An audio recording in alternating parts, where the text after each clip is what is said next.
नमस्कार, exam happy by Jharkhand channel में आपका स्वागत है। तो दोस्तों जुड़ चुका हूं मैं यहां पर आपके लिए जेटेट परीक्षा 2025-26 की तैयारी को लेकर के। तो आप सभी जेटेट का परीक्षा देने के लिए तैयार होंगे।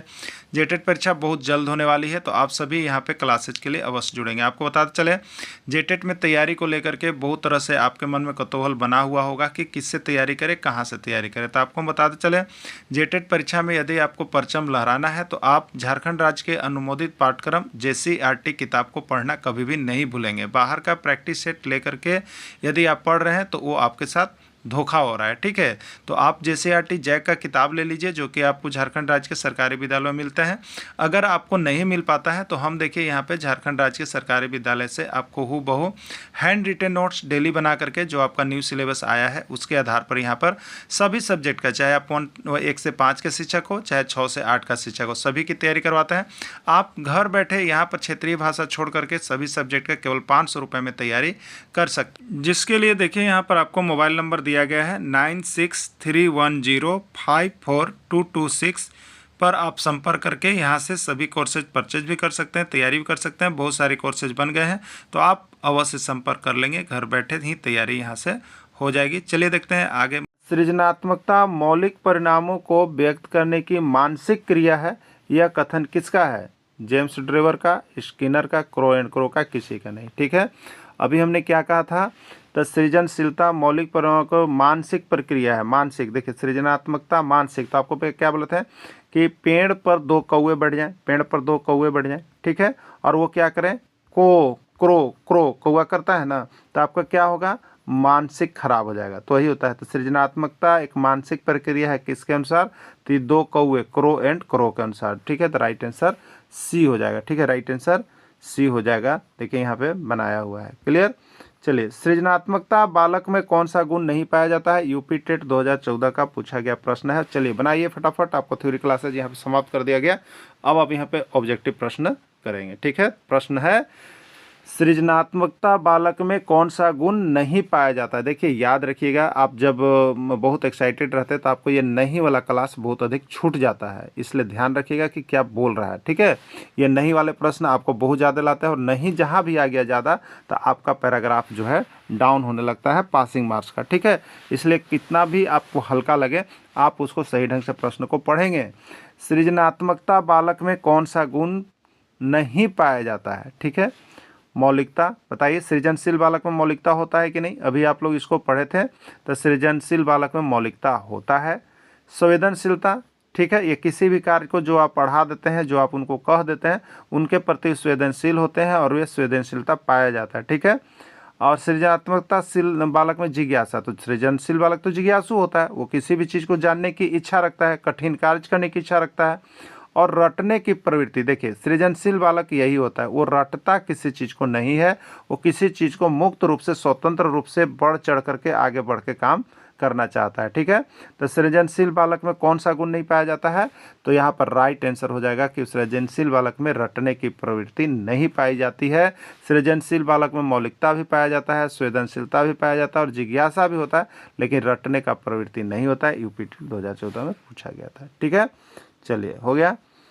निम्न में से कौन सा बालक की सृजनात्मकता क्षमता विकसित करने में सहायक नहीं है? कौन सा चीज़ इसमें बच्चा में सृजनात्मकता का विकास नहीं करेगा? ठीक है, खेल, भाषण, कहानी लेखन, सृजनात्मकता। बताइए कौन सा है जो सृजनात्मकता का विकास नहीं करेगा? ठीक है, देखिए खेल में तो सृजनशीलता का बहुत अधिक विकास होता है, अनुशासन का विकास होता है, कुछ नया कर दिखाने का विकास होता है, इसलिए खेल से सृजनात्मकता का विकास होगा। आपसे पूछा है किस में नहीं होगा, तो खेल से सृजनात्मकता का विकास होगा, ठीक है। भाषण, देखिए भाषण से क्या होता है, किसी चीज़ को आप प्रेरित कर सकते हैं, लेकिन इसमें सृजनशीलता आप नहीं दे सकते भाषण देके, कुछ नया चीज़ आप नहीं कर रहे हैं, ठीक है। तो ये भाषण जो है सृजनशीलता विकसित करने में सहायक नहीं है। कहानी लेखन, आप जैसे मान लीजिए कि कहानी लेखन, आप यहाँ पर 3-4 चित्र बना दिए, आप बोलिएगा उन बच्चा को किस चित्र से कुछ बनाइए, तो ये क्या कर रहा है? नवीनता रहा, नया विचार बच्चे लाएंगे, और नया विचार आता है किस में? सृजनात्मकता में, ठीक है।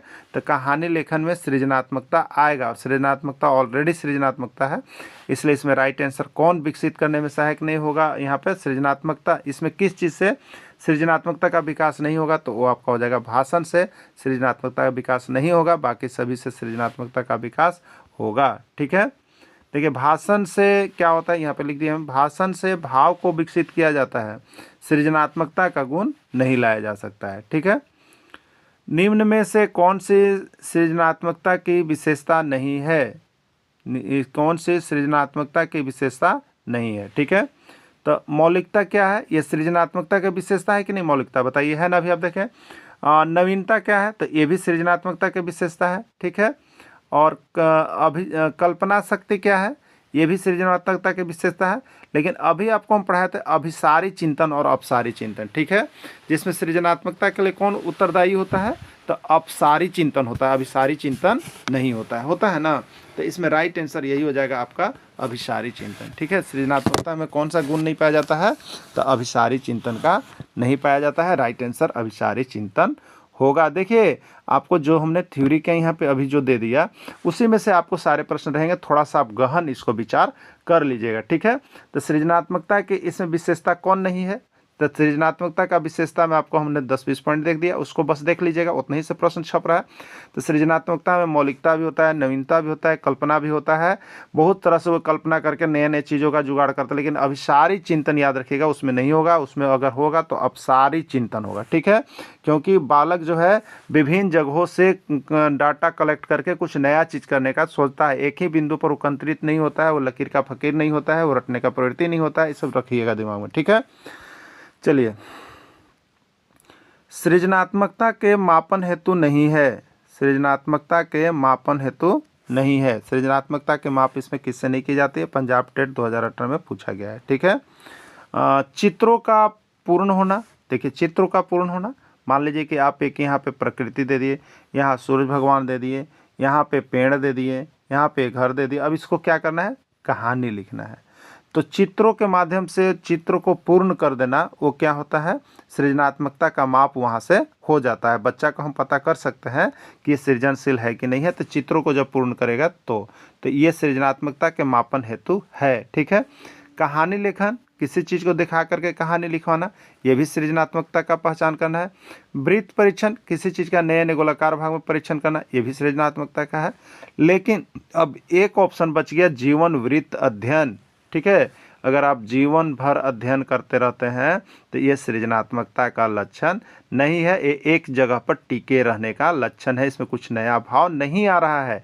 इसलिए सृजनात्मकता के मापन हेतु कौन नहीं है, तो जीवन वृत्त अध्ययन नहीं है। राइट आंसर इसका ये होगा। देखिए हर पॉइंट को, हाँ जैसे 4 पॉइंट रहते हैं, उसको आप जब अपने में थोड़ा सा क्लियर करेंगे, क्लियरिफिकेशन करेंगे, तो आपका समझिए कि यहाँ से प्रश्न का आंसर सही सही आपको निकलने लगेगा। ठीक है, और देखिए CDP आपको बता देते हैं, बाल विकास एवं शिक्षा शास्त्र, शिक्षण शास्त्र ऐसा चीज़ है जो आपको अगर नहीं इसको ठीक से कीजिएगा तो आपको हर ऑप्शन, प्रत्येक ऑप्शन जो है आपको सही लगता है। ठीक है, क्योंकि इसमें पहचान ही किया जा रहा है एक अच्छे शिक्षक का। ठीक है, तो आप जिस तरह का शिक्षक होंगे उसी तरह का आप टिकिंग करके आ जाते हैं।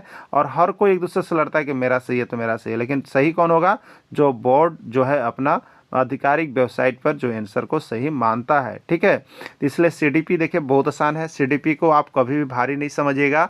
CDP को आप चाहते हैं तो 30 में से यहाँ पे आप आराम से 25 क्रॉस कर सकते हैं। सिर्फ इस तरह से आप सारे प्रश्नों को कर लेंगे, तो यहाँ से PDF लेके पढ़ लीजिएगा।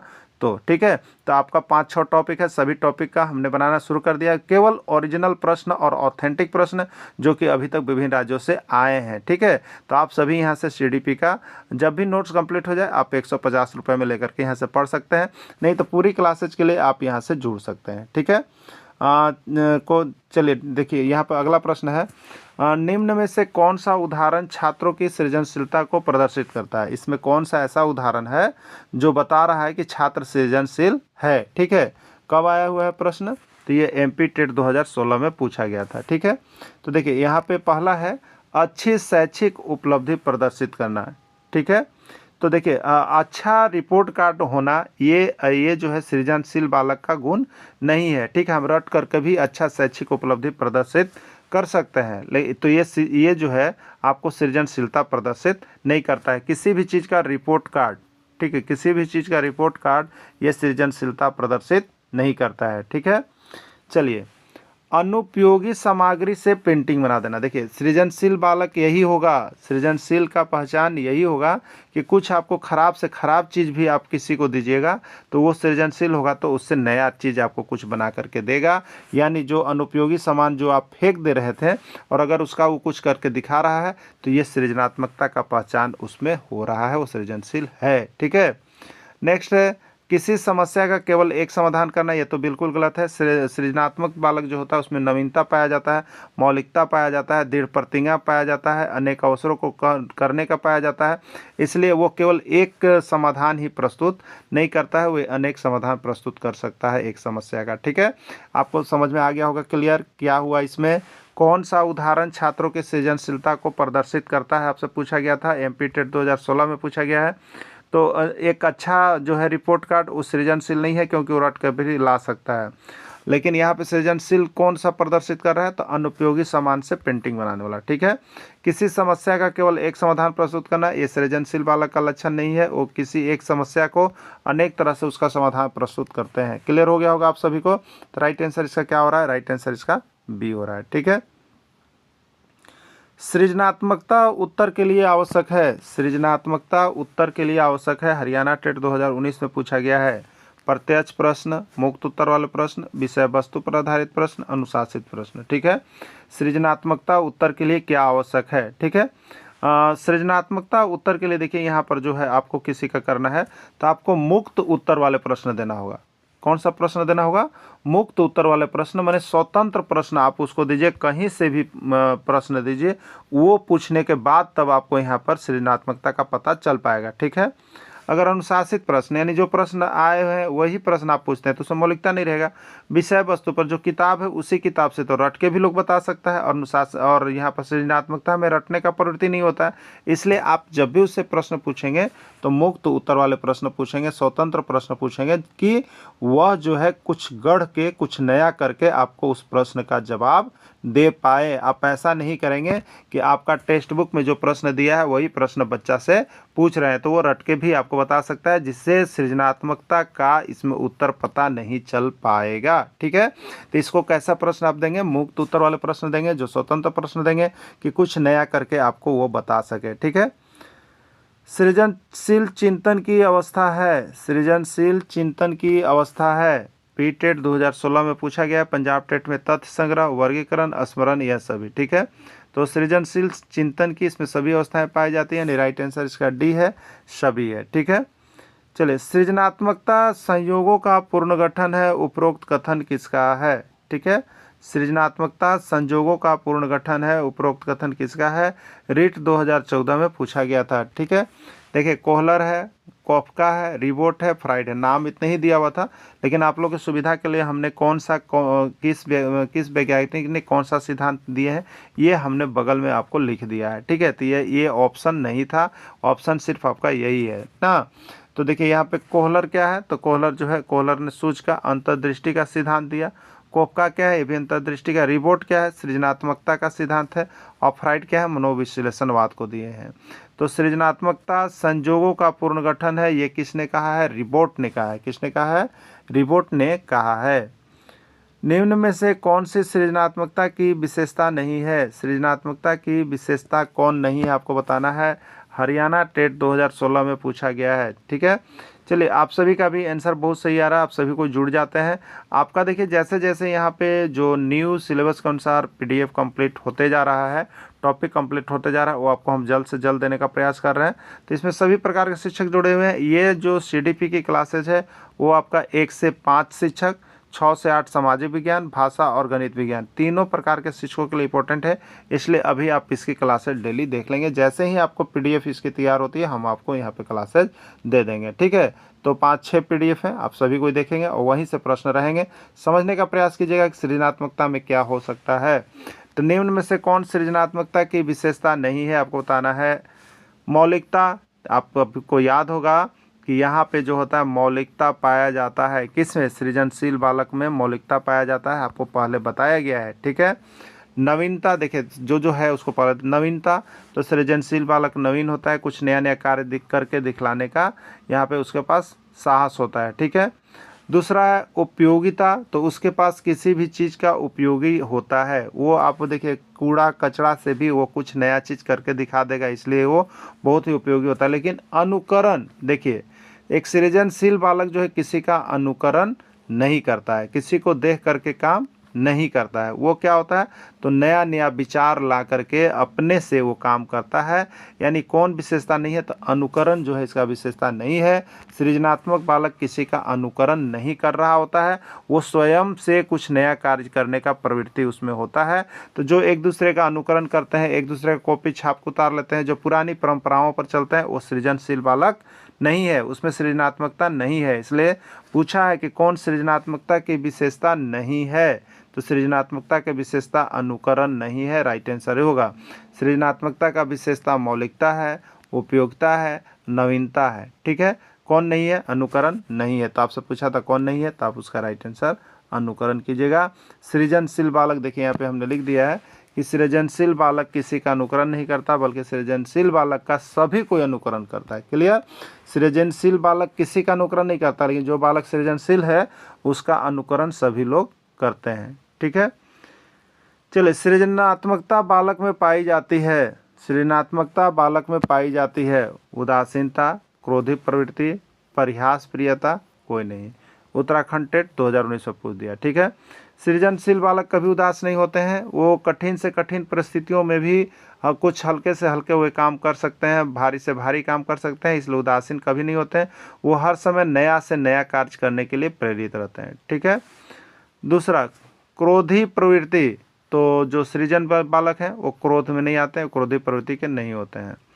परिहास प्रियता, हाँ देखिए इनमें एक चीज़ पाई जाती है सृजनशील बालक में कि परिहास प्रियता, ये लोगों को बहुत प्रिय होते हैं, इनका जो है मान सम्मान सभी जगहों पर फैला हुआ रहता है, तो ये परिहास प्रियता होते हैं। ठीक है, राइट आंसर इसका सी हो जाएगा, परिहास प्रियता। ठीक है, सृजनात्मकता मुख्य रूप से संबंधित है, सृजनात्मकता किस मुख्य रूप से संबंधित है आपको बताना है। बिहार टेट 2014 में पूछा था, मॉडलिंग से, अनुकरण से, अभिसारी चिंतन से, अपसारी चिंतन से। ठीक है, तो सृजनात्मकता जो है अनुकरण नहीं करता है, एक चीज़ आपको पकड़ा रहा है कि अनुकरण नहीं करता है।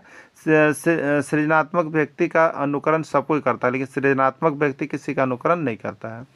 अभिसारी चिंतन, तो अभी आपको बताया था चिंतन में दो प्रकार था, जिसमें सृजनात्मकता के लिए अभिसारी चिंतन नहीं होना चाहिए, होना क्या चाहिए, अपसारी चिंतन। तो यहाँ पर राइट आंसर अपसारी को, मॉडलिंग जो है सृजनात्मकता का नहीं है, वहाँ पर कोई रोल मॉडल नहीं होता है, इसलिए अपसारी चिंतन इसका राइट आंसर होगा। यानी सृजनात्मकता मुख्य रूप से अपसारी चिंतन से जुड़ा हुआ है। क्यों जुड़ा हुआ है, क्योंकि यह एक बिंदु पर केंद्रित नहीं होता है, बल्कि यह विभिन्न प्रकार के कार्य करने की क्षमता रखते हैं। ठीक है, सृजनात्मकता मौलिक परिणामों को व्यक्त करने की मानसिक प्रक्रिया है, यह परिभाषा किसका है, पंजाब टेट 2018 में पूछा गया है। ठीक है, तो सृजनात्मकता और मानसिकता सभी आपको बताएं कि दो कौवे हैं, वो बैठ के क्रो क्रो करेंगे, क्रो क्रो करेंगे, तो आपका क्या होगा, मानसिक खराब हो जाएगा। इसलिए सृजनात्मकता में जो मानसिक जुड़ेगा वो क्रो एंड क्रो के अनुसार जुड़ेगा। क्रो एंड क्रो किस में है, ए में है, तो राइट आंसर इसका ए हो जाएगा। सृजनात्मकता बालक की विशेषता है, सृजनात्मकता बालक की विशेषता है कौन सा, देखिए विशेषता जरूर देख लीजिएगा, सृजनशील बालक में यही पाया जाता है। आप अगर इसका हर पॉइंट 4 को दिया रहता है, थोड़ा सा क्लियर कीजिएगा, तो आपको सृजनात्मकता से एक प्रश्न अवश्य आपका बन जाएगा। ठीक है, उत्तराखंड टेट 2020 में पूछा गया है। तो सृजनात्मकता बालक की विशेषता कौन सा है, तो वे संवेदनशील होते हैं, परिहास प्रिय होते हैं, जिज्ञासु होते हैं, उपयुक्त सभी। तो राइट आंसर डी होगा, वे किसी कार्य के प्रति संवेदनशील भी होते हैं, यानी करने की क्षमता रखते हैं, परिहास प्रिय होते हैं, यानी खेल खेल में भी बहुत तरह से वे क्या होते हैं, तो आगे बढ़ जाते हैं, सभी का वो पसंदीदा बन जाते हैं। जिज्ञासु होते हैं, तो जिज्ञासु होते हैं, तो सृजनशील बालक तो जिज्ञासु होते ही हैं, किसी चीज़ को जानने की इच्छा रखते हैं, कोई भी कठोर कार्य करने की इच्छा रखते हैं, लकीर का फकीर नहीं होने की इच्छा रखते हैं, खराब से खराब सामान से अच्छा सामान बनाने के लिए जिज्ञासु होते हैं। ठीक है, तो जिज्ञासु होते हैं, यानी राइट आंसर डी होगा, उपयुक्त सभी ना। गिलफोर्ड ने सृजनात्मकता के कितने तत्व बताए हैं, गिलफोर्ड ने सृजनात्मकता के कितने तत्व बताए हैं, हरियाणा टेट 2014 में पूछा गया था, 4, 5, 6 या 7। ठीक है, गिलफोर्ड के सृजनात्मकता के कितने तत्व बताए गए हैं, तो गिलफोर्ड ने सृजनात्मकता के 4 तत्व बताए हैं। अभी 4 तत्वों को आपको पहले क्लियर भी किया था, लेकिन यहाँ पे चले देख लेते हैं 4 तत्व कौन कौन सा है। तो तात्कालिक स्थिति से परे जाने की योग्यता, जो अभी उनका स्थिति अच्छा या खराब हो उससे बाहर निकलने की योग्यता रखते हैं। समस्या की पूर्ण व्याख्या, कोई भी समस्या है उसको नए सिरे से वो उसको बना करके अच्छा कर करके उसका हल एक नहीं अनेक प्रकार से ढूंढने की क्षमता रखते हैं। समन्वयशीलता, यह बालक क्या होते हैं, तो समन्वय कर लेते हैं, कहीं भी जा करके अपने आप को एडजस्टेबल होते हैं और ये समन्वय करके कुछ नया कार्य कर लेते हैं किसी भी चीज़ों से, ठीक है। तो ये भी चीज़ है। अब आपका है दूसरों के विचारों को परिवर्तन करने की योग्यता। सृजनशील बालक जो है किसी के विचार को भी बदल सकता है, परिवर्तन कर सकता है, ये योग्यता रखता है। यही इसका 4 तत्व है, ठीक है। सृजनशील बालक का दृष्टिकोण समान बालकों की तुलना में, सृजनशील बालक एक होगा और एक सामान्य बालक होगा, उसकी तुलना में उसका क्या होता है। पंजाब टेट 2016 में पूछा है, समान होता है, भिन्न होता है, समकक्ष होता है, कोई नहीं, ठीक है। सृजनशील बालक को एक खड़ा करेंगे और एक सामान्य बालक को खड़ा करके तुलना करेंगे तो क्या होगा, एक दोनों समान होंगे, एकदम बिल्कुल अलग, ठीक है। समकक्ष होंगे, बिल्कुल गलत, कोई नहीं है तो ये, यानी वो एक दूसरे से भिन्न भिन्न होंगे उनके विचार में, ठीक है। एक सृजनशील बालक को लाए, एक सामान्य बालक को लाए हैं, ठीक है। उसको भी एक गेंदा देंगे, इसको भी एक गेंदा देंगे। अभी गेंदा से कुछ सृजनशील बालक जो होगा इस गेंदा से कुछ नया चीज कर जाएगा, ये बालक जो है गेंदे में देखते रह जाएगा। तो सृजनशील बालक क्या होते हैं, अन्य बालकों की अपेक्षा भिन्न होते हैं, अलग अलग होते हैं, भिन्न भिन्न होते हैं, ठीक है। चलिए अगला, समान बुद्धि लब्धि वाला बालक की सृजनशीलता, जैसे अगर बुद्धि लब्धि उसका भी 120 है और इसका भी 120 है तो दोनों बालक की समान बुद्धि लब्धि है और उसकी सृजनशीलता क्या होगी, बुद्धि लब्धि तो सेम है लेकिन सृजनशीलता क्या होगा, समान होगा, समकक्ष होगा, भिन्न होगा या कोई नहीं होगा, ठीक है। अगर दो बालक के बुद्धि लब्धि सेम भी पाई जाती है तो उनकी सृजनशीलता, उसमें सृजनात्मकता जो होता है वो समान नहीं होता है, समकक्ष नहीं होता है, भिन्न होता है, अलग अलग होता है, ठीक है। क्या होता है, भिन्न होता है, अलग अलग होता है, क्लियर। चलिए नेक्स्ट देखिएगा, सृजनात्मकता उत्तरों के लिए आवश्यक है। सृजनात्मकता उत्तर के लिए क्या आवश्यक है, एमपी टेट 2017 में प्रश्न पूछा गया। प्रत्यक्ष शिक्षण, विषय वस्तु पर आधारित, मुक्त उत्तर वाला प्रश्न, एक अत्यंत अनुशासित कैच, ठीक है। तो सृजनात्मकता उत्तर के लिए प्रत्यक्ष शिक्षण एकदम सामने बैठा के कराना कोई जरूरी नहीं है। विषय वस्तु पर आधारित प्रश्न को पूछना उनसे कोई जरूरी नहीं है क्योंकि विषय वस्तु पर आधारित प्रश्न कोई भी व्यक्ति रट के बता सकता है, ठीक है। एक अत्यंत अनुशासित करना ये जरूरी नहीं है। अब यहाँ पर होता है कौन सा उत्तर के लिए आवश्यक है, तो मुक्त उत्तर वाले प्रश्न जिसका पहले से किसी भी प्रकार का इस तरह का प्रश्न नहीं दिया गया है और आप उनसे मुक्त उत्तर वाले प्रश्न जब सबसे बाहर पूछेंगे और उस प्रश्न को जो भी बच्चा करेगा वो क्या होगा, आपको सृजनशील बालक होगा, ठीक है। तो उसके लिए मुक्त उत्तर वाले प्रश्न को पूछना चाहिए, नहीं कि किताब का एकदम लिखा हुआ प्रश्न पूछ रहे हैं तो बच्चा रट करके भी बता सकता है, ठीक है। डिसलेक्सिया संबंधित है, बताइए। UP TET, CG TET, MP TET सब में आ गया, ठीक है। डिसलेक्सिया किससे संबंधित है, पठन विकार, गणितीय संबंधी विकार, लेखन संबंधी विकार, ग्राम कौशल संबंधित विकार, ठीक है। देखिए यहाँ पर क्या आ गया, आप याद रखिएगा, लैक्सिया है ना, आपको बताया था हमने कि लक्ष्य को लुक्स पढ़ रहा था बच्चा और लुक्स को आप याद रखिएगा लैक्सिया, तो ये पढ़ने में प्रॉब्लम का विकार है, इसलिए पठन संबंधी विकार है। कैसा विकार है, पठन विकार है, राइट आंसर ए हो जाएगा। चलिए अगला है, देखिए यहाँ पे हमने हिंट्स कर दिया है, जो वीडियो देख लिए ठीक है, जो नहीं देखे इनके लिए यहाँ भी है तो आप इसको देख लीजिएगा। एलेक्सिया किससे संबंधित है, बताइए। एलेक्सिया मतलब यहाँ पर लैक्सिया याद रखिएगा, लक्ष्य को बच्चा लुक्स पढ़ रहा है, लुक्स मतलब लैक्सिया है और लैक्सिया पढ़ने में गलती किया है इसलिए पठन विकार है, ठीक है। तो ये पठन विकार से जुड़ा हुआ है, क्लियर। चलिए, राम जब किताब पढ़ने लगता है, देखिए प्रश्न है कि राम जब किताब पढ़ने लगता है तो वह सा को वाज पढ़ता है, यह किस विकार से ग्रसित है, ठीक है। पढ़ने का विकार है, पढ़ने में कौन सा होता है, ये पढ़ने में गलती कर रहा है इसलिए ये पठन विकार होगा, ठीक है। कैसा विकार होगा, पठन विकार होगा, पढ़ने की गलती हो रही है बच्चे से। एमपी टेट 2016, उत्तराखंड टेट 2020 में पूछा गया है, ठीक है। नेक्स्ट प्रश्न है, एक प्रतियोगिता में बच्चा एम को डब्लू पढ़ रहा है, एक प्रतियोगिता में बच्चा एम को डब्लू पढ़ रहा है, यह किस रोग से ग्रसित है। पंजाब टेट 2015, सीजी टेट 2018 में पूछा है। मौखिक भाषा, लेखन विकार, पठन विकार या कोई नहीं, ठीक है। किस रोग से ग्रसित है, ठीक है। एक प्रतियोगिता बच्चा एम को क्या पढ़ दिया बताइए, डब्लू पढ़ दिया, लिखा नहीं है, पढ़ा है, दिमाग में रखिएगा।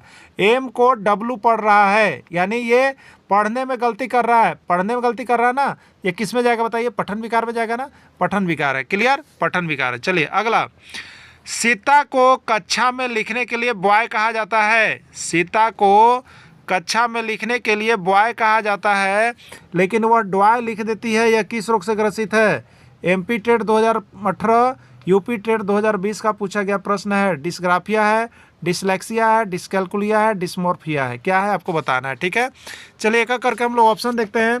ग्राफिया किस में होता है बताइए, ग्राफ, तो ग्राफ कैसे बनाया जाता है, लिख कर, यानी लिखने वाले अक्षमता को किस में डालते हैं, ग्राफिया में। लेक्सिया क्या है, बच्चा लक्स को लुक्स पढ़ रहा था, जो लेक्सिया था, तो डिसलेक्सिया पढ़ने वाले अक्षमता है। कैलकुलिया क्या था, तो कैलकुलिया कैलकुलेशन से जुड़ा हुआ है, इसलिए गणितीय संबंधी विकार है। और डिस्मोर्फिया में यहाँ पर भ्रम वाली स्थिति होती है, ठीक है। तो आपसे पूछा है कि कक्षा में लिखने के लिए बॉय को डॉय लिखा था, ठीक है, तो ये क्या हो गया, लिखना क्या होता है, तो लिखा जाता है कौन, ग्राफ लिख कर बनाया जाता है, इसलिए ग्राफिया से जुड़ा है। ग्राफिया यहाँ देखिए इसमें है और इसके पहले डिस लगा, इसलिए डिस्ग्राफिया आ जाएगा, राइट आंसर डिस्ग्राफिया होगा, क्लियर। बाकी हमने नीचे सारा चीज लिख दिया है। एक बच्चा पी को क्यों लिखता है, यह किस रोग से ग्रस्त है, यह पंजाब टेट 2020 और सीजी टेट 2019 का पूछा गया प्रश्न है। एलेक्सिया, डिस्ग्राफिया, अफेजिया या कोई नहीं, ठीक है। एक बच्चा पी को क्यों लिखता है, क्लियर। देखिए बच्चा पी को क्यों लिख रहा है, बच्चा पी को क्या लिख रहा है, क्यों लिख रहा है, ठीक है। ये लिखने संबंधी कठिनाइयाँ हैं, ठीक है। तो लिखने वाला के लिए हमने क्या ट्रिक बताया आपको कि ग्राफ लिख कर बनाया जाता है, इसलिए लिख कर जो प्रॉब्लम होगा वो ग्राफ मतलब ग्राफिया से जुड़ा होगा। और ग्राफिया वाला सेशन कहाँ पे है, तो ग्राफिया वाला सेशन यहाँ पर है, ग्राफिया है, इसके पहले डिस लगाया तो डिस्ग्राफिया सही आंसर है, ठीक है। बस देखिए इसी तरह से आप प्रश्न को पकड़ते जाइएगा, आपका यहाँ पे जो है CDP बहुत ही अच्छा हो जाएगा। 7 चैप्टर दिए हैं, 7 चैप्टर हम आपको बहुत जल्द समाप्त कर दे रहे हैं, इतना से आपको बहुत अच्छा यहाँ पे अंक उड़ जाएगा। तो देखिए जो शिक्षक अभी तक यहाँ से JCRT का टेक्स्ट बुक और सारे इंपॉर्टेंट प्रश्न को लेने के लिए नहीं जुड़े हैं वो जुड़ जाइएगा। अभी आपको देखिए यहाँ पर EVS का नोट्स पूरे कंप्लीट है, आपको 5 टॉपिक उसको आप लेकर के पढ़ लीजिएगा, 150 रुपये मिल रहे हैं, ठीक है। आपको फिर मैथ भी पूरे सेशन 1 to 5 के कंप्लीट हो गए हैं, आप ले सकते हैं, वो भी आपको 150 मिलेंगे। हिंदी का पूरा सेशन कंप्लीट है, वो आप 100 रुपये में यहाँ से ले सकते हैं, जो JTET न्यू सिलेबस जारी किया गया है, ठीक है। आराम से अगर जो सिंगल लेना चाहते हैं, नहीं तो 1 to 5 की तैयारी केवल 500 में और 6 to 8 की तैयारी 500 में और दोनों की तैयारी 800 में करवाया जा रहा है। आप 100% यहाँ से प्योर JCRT किताब, बहुत कम प्रश्न, बहुत ज़्यादा अंक उठा सकते हैं। इसी तरह से आपको सारा चीज़ बनाया हुआ मिलेगा, इसलिए आप यहाँ से ले सकते हैं। सारे session, geography session, civic session, history session, सब कुछ आपकी तैयारी की ओर है। आप जुड़ करके तैयारी करेंगे तो उससे बेस्ट तैयारी और कहीं आपको मिलने जानने वाला नहीं है, ठीक है। तो लेडी को लेबी लिख आ रहा है, यानी यहाँ पर लिखने वाला प्रॉब्लम है, तो लिखने वाला प्रॉब्लम के लिए हम लोग याद रखते हैं कि ग्राफ लिख कर बनाया जाता है, इसलिए लिखने वाली समस्या जो भी है उसको ग्राफिया में डालिएगा। ग्राफिया कहाँ है, ई में है, इसलिए डिस्ग्राफिया, ई इसका राइट आंसर हो जाएगा, ठीक है। चलिए अगला प्रश्न आया हुआ था, देखिए यूपी टेट और CG टेट दोनों में पूछा हुआ था। क्या पूछा हुआ था कि एक पेंटिंग प्रतियोगिता में रीता को पैरेट का चित्र बना करके देने के लिए कहा गया। वह पैरेट का चित्र बनाती है, लेकिन वह पेपर पर कैरोट लिखकर आ जाती है, यह किस रोग से ग्रसित है, यूपी टेट 2016, ठीक है। लिखने में समस्या हुआ है, पी के जगह क्यू हुआ है, लिखने में समस्या हुआ है, तो लिखने के लिए हमने बताया है कि ग्राफ लिख कर बनाओ, इसलिए लिखने वाले अक्षमता को ग्राफिया कहते हैं, इसलिए यह डिस्ग्राफिया हो जाएगा, क्लियर। चलिए अगला देखिएगा, लिखने संबंधी कठिनाई किस रोग से ग्रसित है। पंजाब टेट 2021, हरियाणा टेट 2019 से पूछा है, लिखने संबंधी कठिनाई किस रोग से ग्रसित है, तो अभी आपको बताया डिस्ग्राफिया से ही है, ठीक है। ग्राफिया में ग्राफ लिख कर बनाया जाता है, इसलिए लिखने वाली समस्या डिस्ग्राफिया। फेजिया में क्या है, भाषा को फेज बाय फेज सीखा जाता है, इसलिए मौखिक भाषा संबंधित विकार डिस्फेजिया। कैलकुलिया में क्या है, कैलकुलिया कैलकुलिया क्या है, तो कैलकुलिया कैलकुलेशन से जुड़ा हुआ है, और ये कैलकुलेशन मैथ सेशन में होता है, मैथ गणित हो गया, तो गणित संबंधी विकार आपका डिस्कैलकुलिया है। इस तरह से याद कर लीजिएगा, नहीं तो फिर छोड़ के आइएगा तो पछतावा होगा आपको, ठीक है। इसलिए इसको डेली जुड़िए और डेली तैयारी कीजिए। गणितीय कार्य से जुड़ी अक्षमता को कहा जाता है Uttarakhand TET 2017, Punjab TET 2016, dysgraphia, dyscalculia, dysphagia, dysmorphia, ठीक है। गणितीय कार्य से जुड़ी अक्षमता को क्या कहा जाता है, ठीक है। देखिए गणित किससे है बताइए, गणित में क्या होता है, कैलकुलेशन होता है ना, गणित में कैलकुलेशन, और कैलकुलेशन मतलब कैलकुलिया आपको हमने बताया था ना, तो गणितीय कार्य से जुड़ी है क्षमता कैलकुलिया, और कैलकुलिया के आगे डिस लगाई तो डिस कैलकुलिया, तो डिस कैलकुलिया होगा। ठीक है, चलिए अगला है, देखिए यहाँ पे हमने उसी को क्लियर किया है, आपको यहाँ पे क्लियर कर दिया है, ये चीज़ सारा चीज़ लिखा हुआ है। समझने के ख्याल से आपको हमने बहुत यहाँ पे अच्छे तरह से नोट्स तैयार किए हैं, तो इसलिए आप सभी यहाँ से अवश्य जुड़ करके तैयारी कर लीजिएगा। सारे सब्जेक्ट का नोट्स उपलब्ध है। गणित प्रतियोगिता में एक बच्चा 2 गुने 3 बराबर 5 लेकर आता है, यह किस रोग से ग्रसित है? हरियाणा टेट 2016 और रीट 2014 में पूछा गया है। ठीक है, गणित का है 2 गुने 3, यानी बच्चा गुना नहीं इसको प्लस समझ रहा है। तो ये जो गणित वाली समस्या होती है उसमें क्या होता है, कैलकुलेशन गलत होता है। तो कैलकुलेशन मतलब क्या हमने आपको बताया, कैलकुलिया या कैलकुलेटर, कैलकुलेशन कैलकुलेटर से, और कैलकुलेटर मतलब कैलकुलिया याद रखिएगा। तो कैलकुलिया के आगे डिस लगाइएगा तो डिस कैलकुलिया बनेगा, यानी जो कैलकुलेशन वाली चीज़ जितनी भी आ जाए, मैथ वाली चीज़ है, कैलकुलेशन वाली चीज़ जितनी भी आ जाए, गणित वाली चीज़ जितनी भी आ जाए, सभी कोई कैलकुलेशन से रहेगा। कैलकुलेशन को कैलकुलिया याद रखना है और उसके आगे डिस लगा देना है, डिस कैलकुलिया हो जाएगा। ठीक है, राइट आंसर इसका ये हो जाएगा। प्रियंका अपनी कक्षा में 6/2 बराबर 4 लिख देती है। प्रियंका अपनी कक्षा में 6/2 बराबर 4 लिखती है।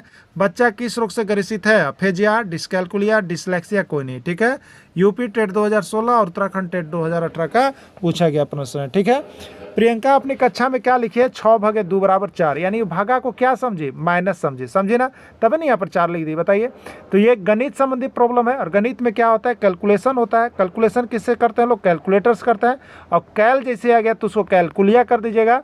तो अब यह रोग है, इसलिए इसको डिसकैलकुलिया में डालेंगे हम लोग, डिसकैलकुलिया इसका राइट आंसर होगा, बी इसका राइट आंसर है। ठीक है, नमिता 4/2 बराबर 6 लिख रही है, यह किस रोग से ग्रसित है? डिस्ग्राफिया, डिस्कैलकुलिया, डिस्फेजिया, कोई नहीं। ठीक है, 4/2 बराबर 6, यानी क्या हो रहा है, भागा को प्लस समझ रही है, इससे यह 6 लिखा गया है। तो ये गणित का रोग है, गणित में कैलकुलेशन, कैलकुलेशन में कैलकुलिया, यानी डिस्कैलकुलिया होगा, राइट आंसर डिस्कैलकुलिया होगा। ठीक है, चलिए एक बच्चा मौखिक रूप से भाषा का संप्रेषण नहीं कर पा रहा, वह किस रोग से ग्रसित है? डिस्ग्राफिया, डिस्कैलकुलिया, डिस्कैलकुलिया, डिस्फेजिया या डिस्मोर्फिया, क्या है? ठीक है, ये आपको बताना है, एमपी टेट 2018 का प्रश्न है। ठीक है, तो देखिए भाषा का, जैसे मौखिक भाषा का आता है, तो आपको बताया था भाषा कैसे सीखा जाता है, फेज बाय फेज सीखा जाता है। तो भाषा वाला जब रोग आएगा तब फेज मतलब फेजिया याद रखिएगा, फेजिया। ठीक है, तो ये भाषा के लिए कौन आएगा? डिस्फेजिया आएगा।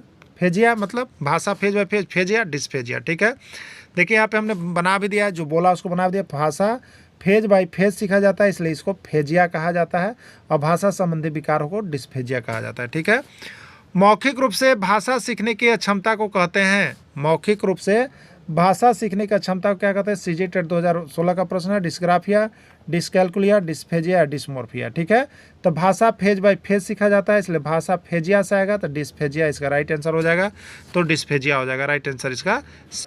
बाल केंद्रित शिक्षा में प्राथमिक स्थान किससे दिया जाता है? पंजाब टेट 2017 का प्रश्न है। बाल केंद्रित शिक्षा में प्राथमिक स्थान किससे दिया जाता है? पंजाब टेट 2017 का प्रश्न है। पाठ्य पुस्तक को, शिक्षक के निर्देश को, बच्चों के अनुभव और सक्रिय भागीदारी को अनुशासन के बनाए रखने में। ठीक है, बाल केंद्रित शिक्षा में प्राथमिक स्थान किसको दिया जाता है? बाल केंद्रित शिक्षा में प्राथमिक स्थान किससे दिया जाता है, आपसे पूछा जा रहा है। ठीक है, ये पंजाब टेट 2017 का पूछा गया प्रश्न था। ठीक है, पाठ्य पुस्तक को दिया जाता है, शिक्षक के निर्देश को दिया जाता है, बच्चों के अनुभव और सक्रिय भागीदारी को दिया जाता है, या अनुशासन बनाए रखने को दिया जाता है। ठीक है, तो आपका क्या सही आंसर आप हमें करके बताएं। तो बाल केंद्रित शिक्षा में किसको ध्यान दिया जाता है? बच्चों के अनुभवों को और उसके सक्रिय भागीदारी को बाल केंद्रित शिक्षा में मुख्य रूप से स्थान दिया जाता है। राइट आंसर इसका सी हो जाएगा। अगला प्रश्न है, निम्नलिखित में कौन सी विशेषता बाल केंद्रित शिक्षा की नहीं है? आपको बताना है कि इसमें कौन सा जो विशेषता है वो बाल केंद्रित शिक्षा का नहीं है, आपको बताना है। ठीक है, ये हरियाणा टेट 2018 का पूछा गया प्रश्न है। शिक्षण के विभिन्न विधियां अपनाना, केवल पाठ्यपुस्तक को ही ज्ञान का एकमात्र स्रोत बनाना, बच्चों के चहुमुखी विकास पर ध्यान देना, और लचीला पाठ्यक्रम होना। ठीक है, क्या इसमें आपका है, ठीक है। कौन सी विशेषता नहीं है आपसे पूछा गया है बाल केंद्रित शिक्षा का, तो बाल केंद्रित शिक्षा का कौन सा इसमें विशेषता नहीं है, ठीक है। तो बाल केंद्रित शिक्षा क्या करता है, तो शिक्षण की विभिन्न विधियों को अपनाता है, ठीक है। केवल पुस्तक को ही ज्ञान का मात्र स्रोत मानता है, ये गलत है। बाल केंद्रित शिक्षा केवल पुस्तक पर आधारित नहीं होता है, केवल पुस्तक पर आधारित नहीं होता है। बाल केंद्रित शिक्षा केवल पाठ्य पुस्तक पर आधारित नहीं होता है, इसलिए ये गलत है, ठीक है। बहुत बच्चे के चौमुखी विकास पर ध्यान देता है, तो ये बिल्कुल सही है। बाल केंद्रित शिक्षा में बच्चों के सर्वांगीण विकास पर ध्यान दिया गया है। और लचीला पाठ्यक्रम, तो बाल केंद्रित शिक्षा का पाठ्यक्रम लचीला होना चाहिए। अभी आपने इसके पहले विशेषता में सभी को देखा था, या पाठ्यक्रम का स्वरूप कैसा होना चाहिए था, उसमें आप लोगों ने देखा था इस सारे पॉइंट को, ठीक है। तो आपसे देखिए यहाँ पे क्या हो गया, कौन सा नहीं था, तो केवल पाठ्य पुस्तक को ही ज्ञान का एक स्रोत माना जाता है, ये आपका गलत है, ये आपका सही है। जो पूछा गया है वो नहीं है। क्लियर। अगला है, बाल केंद्रित शिक्षा में शिक्षक की क्या भूमिका होती है। बाल केंद्रित शिक्षा में एक शिक्षक का क्या भूमिका होता है, उत्तराखंड टेट 2021 में पूछा गया है, ठीक है। जो बाल केंद्रित शिक्षा है उसमें शिक्षक की क्या भूमिका होती है आपको बताना है, ठीक है। एक कठोर प्रशासक की होती है, एक मार्गदर्शक और सुगमकर्ता की होती है, कक्षा में चुपचाप बैठकर अवलोकन करने का होता है, केवल व्याख्यान देने का होता है, ठीक है। तो बाल केंद्रित शिक्षा में एक शिक्षक की क्या भूमिका होती है आपको बताना है, ठीक है। तो देखिए, जो बाल केंद्रित शिक्षा होता है उसमें एक शिक्षक का जो भूमिका होता है वह एक मार्गदर्शक और सुगमकर्ता के रूप में होता है। शिक्षक जो होता है एक आपका कुशल मार्गदर्शक और एक सुगमकर्ता साधन है, जो बाल केंद्रित शिक्षा में बच्चों को अच्छी तरह से यहाँ पे नियंत्रित कर पाता है, यानी उसको मार्गदर्शक और सुगमकर्ता के रूप में शिक्षक यहाँ पर बाल केंद्रित शिक्षा में कार्य कर रहा होता है, ठीक है। बाल केंद्रित शिक्षा का मुख्य सिद्धांत क्या है। बाल केंद्रित शिक्षा का मुख्य सिद्धांत क्या है, ठीक है। रट कर याद करना। बाल केंद्रित शिक्षा का सिद्धांत क्या है, रट कर याद करना। ये बाल केंद्रित शिक्षा कभी नहीं कहता रट कर याद करना। करके सीखना, लर्निंग बाय डूइंग, ये बिल्कुल सही है। बाल केंद्रित शिक्षा में बच्चा को करके सीखना, बच्चा को केंद्र बिंदु में रख के उसको करके सिखाने के लिए कहा गया है, ये सही है। परीक्षा केंद्रित शिक्षा, तो बाल केंद्रित शिक्षा में परीक्षा को कोई विशेष महत्व नहीं दिया गया है। दंड आधारित शिक्षा, इसमें से दंड को हटा दिया गया है, इसलिए बाल केंद्रित शिक्षा में मुख्य उद्देश्य क्या है, ये पंजाब टेट 2019 से पूछा गया था। तो बाल केंद्रित शिक्षा का मुख्य सिद्धांत जो है वो आपका यहाँ पर क्या है, करके सीखना, ठीक है। करके सीखना, लर्निंग बाय डूइंग जो है बाल केंद्रित शिक्षा का मुख्य सिद्धांत है, ठीक है। चलिए, आप जो ये चैनल का प्रसारण देख रहे हैं ये आपका है एग्जाम हैप्पी बाय झारखंड, जिसका मोबाइल नंबर है 96-310-54-226। आपका यह प्लामू सेशन से प्रकाशित किया जा रहा है। तो आप यहां से जुड़ करके आप जो है बना सकते हैं, सारे नोट्स पीडीएफ देख सकते हैं, सभी आपके हैंड रिटेन नोट्स हैं, और आपका जो है एकदम गुणवत्ता और उतना ही प्रश्न उतना ही पॉइंट डिटेल्स किए गए हैं जो आपको एग्जाम में, हर एग्जाम में पूछा जा रहा है, ठीक है। इसलिए आप सभी यहाँ से हर सब्जेक्ट का नोट्स लेकर के पढ़ सकते हैं, तैयारी कर सकते हैं। जरूर जुड़े और जल्दी जुड़े, ठीक है, जिससे कि आपका यहाँ से अच्छा मार्क्स आ सके। चलिए देखिए, बाल केंद्रित शिक्षा में मूल्यांकन किस प्रकार का होना चाहिए। ये बिहार शिक्षक पात्रता परीक्षा 2014 के पूछे गए प्रश्न हैं कि बाल केंद्रित शिक्षा में शिक्षा का मूल्यांकन किस प्रकार का होना चाहिए, ठीक है। पहला है, केवल सत्र के अंत में लिखित परीक्षा द्वारा बच्चों की प्रगति के सतत और गुणात्मक मूल्यांकन के द्वारा केवल अंकों के आधार पर बच्चों के बीच प्रतिस्पर्धा बढ़ावा देने वाला, ठीक है। तो बाल केंद्रित शिक्षा में मूल्यांकन किस तरह से हो रहा है, तो बच्चों की प्रगति का सतत और गुणात्मक मूल्यांकन किया जा रहा है, कंटिन्यूअस उसका एवल्यूएशन होता है। सतत और व्यापक मूल्यांकन, सतत और गुणात्मक मूल्यांकन बच्चों का होता है बाल केंद्रित शिक्षा में, ठीक है। चलिए अगला है, यहाँ पे देखिएगा, प्रगतिशील शिक्षा का जनक किसे माना जाता है। प्रगतिशील शिक्षा का जनक किसको माना जाता है। हरियाणा टेट 2020 का पूछा गया प्रश्न है। जीन पियाजे को, बीएफ स्कैनर को, जॉन डीवी को, कोहलवर को, ठीक है। तो प्रगतिशील शिक्षा का जनक किसको माना जाता है, तो प्रगतिशील शिक्षा का जनक जो है आपको जॉन डीवी को माना जाता है। जॉन डीवी को प्रगतिशील शिक्षा का जनक माना जाता है, ठीक है। जॉन डीवी को प्रगतिशील शिक्षा, बाल केंद्रित शिक्षा का जनक माना जाता है, याद कर लीजिएगा। बाल केंद्रित शिक्षा का मुख्य आधार क्या है? जो बाल केंद्रित शिक्षा है उसका मुख्य आधार क्या है? ये उत्तराखंड टेट 2018 का पूछा गया प्रश्न है। शिक्षक की व्यक्तिगत रुचियां, प्रत्येक बच्चा विशिष्ट होता है, केवल अनुशासन, पाठ्य पुस्तक की विषय वस्तु। ठीक है, बाल केंद्रित शिक्षा का मुख्य आधार क्या है आपको बताना है। ठीक है, शिक्षक की व्यक्तिगत रुचियां, प्रत्येक बच्चा विशिष्ट होता है, केवल अनुशासन, पाठ्य पुस्तक की विषय वस्तु क्या होता है। ठीक है, देखिए आपको बता देते हैं, बाल केंद्रित शिक्षा का मुख्य आधार जो है शिक्षक की व्यक्तिगत रुचियां, ये कभी नहीं है। प्रत्येक बच्चा विशिष्ट होता है, ये बिल्कुल सही है कि बाल केंद्रित शिक्षा में प्रत्येक बच्चा की रुचि अलग अलग होता है, प्रत्येक बच्चा का प्रेरणा अलग अलग होता है, इसलिए प्रत्येक बच्चा विशिष्ट भी होता है, ये बिल्कुल सही है। बाल केंद्रित शिक्षा में केवल अनुशासन, ये बिल्कुल गलत है। पाठ्य पुस्तक पर आधारित, ये बिल्कुल गलत। ठीक है, यानी बाल केंद्रित शिक्षा का मुख्य आधार क्या है? तो प्रत्येक बच्चा अपने आप में विशिष्ट होता है। ठीक है ना, चलिए अगला है, बाल केंद्रित कक्षा में बच्चे सामान्यतः कैसे सीखते हैं? बाल केंद्रित कक्षा में बच्चे सामान्यतः कैसे सीखते हैं? सीजी टेट 2016 का पूछा गया प्रश्न है। केवल शिक्षक से, केवल पाठ्य पुस्तक से, व्यक्तिगत और सामूहिक दोनों से, केवल अपने माता पिता से। ठीक है, बाल केंद्रित कक्षा में बच्चा कैसे सीखता है? केवल शिक्षक से सीखता है, ये गलत है। केवल पाठ्य पुस्तक से सीखता है, ये भी गलत है। व्यक्तिगत और सामूहिक दोनों, यानी बच्चा अपने व्यक्तिगत पर्सनली लाइफ से भी सीखता है और वो ग्रुप में रह करके सीख रहा होता है। केवल अपने माता पिता से सीखता है तो ऐसा भी नहीं है, यानी राइट आंसर सी होगा। व्यक्तिगत और सामूहिक दोनों रूप से वह बच्चा बाल केंद्रित शिक्षा में सीख रहा होता है। ठीक है, अगला है, शिक्षण की किस पद्धति में करके सीखना सबसे अधिक बल दिया जाता है? MP TET 2018। ठीक है, शिक्षण की वह कौन सी विधि है जिसमें बच्चा करके सीखना, लर्निंग बाय डूइंग पर बल दिया गया है? व्याख्यान विधि में, पाठ्यपुस्तक विधि में, बाल केंद्रित में, या रटने की पद्धति में? ठीक है, तो शिक्षण की पद्धति में किस में करके सीखने का ध्यान दिया गया है? तो वह आपका बाल केंद्रित में या प्रगतिशील शिक्षा जो कहते हैं उस पर ध्यान दिया गया है। ठीक है, बाल केंद्रित शिक्षा में करके सीखना पर ध्यान दिया गया है। अगला प्रश्न है, बाल केंद्रित कक्षा में बच्चों को क्या अवसर मिलना चाहिए? बाल केंद्रित कक्षा में बच्चों को क्या अवसर मिलना चाहिए? पंजाब टेट 2020 में पूछा हुआ था। प्रश्नों को रटने का, अपनी बात कहने और प्रश्न पूछने का, शिक्षक की नकल करने का, या शांत बैठने का। ठीक है, बाल केंद्रित कक्षा में बच्चों को क्या अवसर मिलना चाहिए?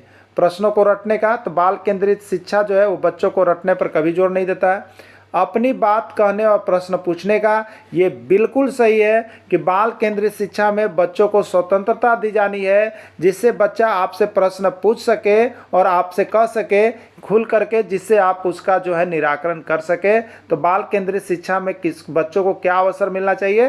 तो अपनी बात को कहने का और प्रश्न को पूछने का अवसर जरूर देना चाहिए।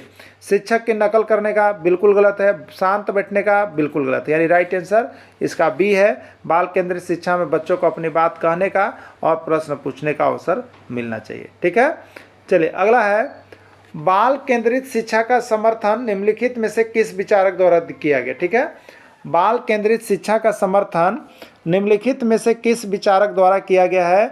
उत्तराखंड टेट 2019 में पूछा गया था। ठीक है, B.F. स्किनर के द्वारा, चार्ल्स डार्विन के द्वारा, एरिक इरिक्सन के द्वारा, जॉन डीवी के द्वारा। ठीक है, बाल केंद्रित शिक्षा में शिक्षा का समर्थन किसने किया?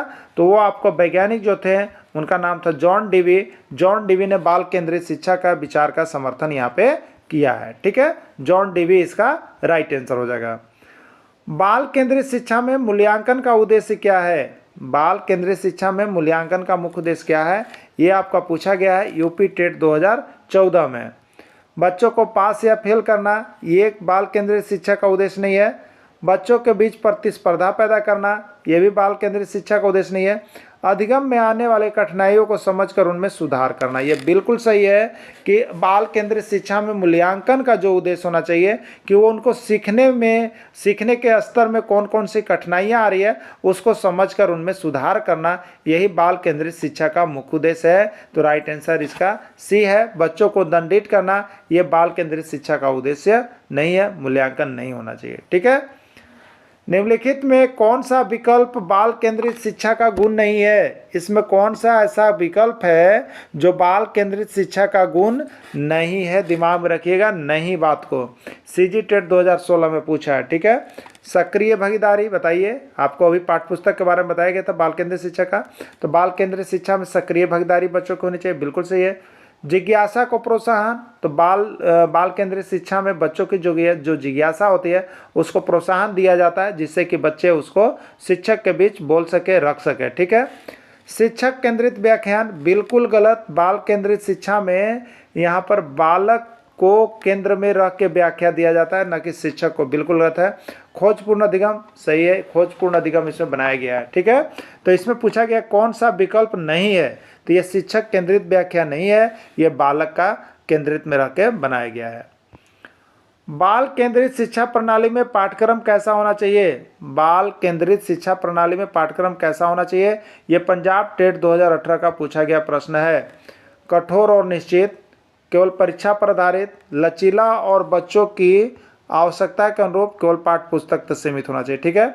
बाल केंद्रित शिक्षा में शिक्षण का पाठ्यक्रम कैसा होना चाहिए? अभी आप लोगों ने पॉइंट टू पॉइंट देखा था, उसमें क्या था बताइए आपको। कठोर और निश्चित होना चाहिए, बिल्कुल नहीं, बाल केंद्रित शिक्षा में कठोर चीज नहीं बनाया गया। केवल परीक्षा पर आधारित होना चाहिए, ये भी नहीं, ठीक है। लचीला और बच्चों की आवश्यकता के अनुरूप होना चाहिए, बिल्कुल। बाल केंद्रित शिक्षा का शिक्षण प्रणाली कैसा है?